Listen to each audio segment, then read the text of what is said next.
Do it yourself. Today we're going to tell you how to quickly and easily install the L-VM grill.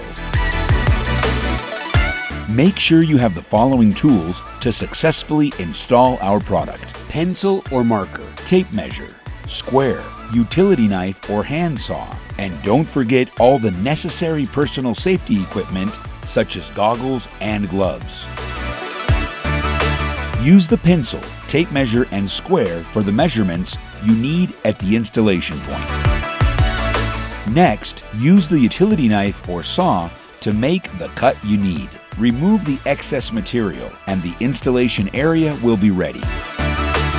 Before opening your product, make sure it matches the measurements you purchased. Remember that the measurement you will use is the base measurement, which should match the installation space.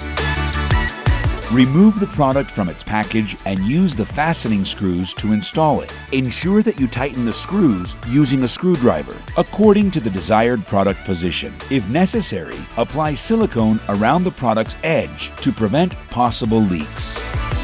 I hope this video has been helpful. If you have any questions, please contact us or leave us your comments. Quick and easy.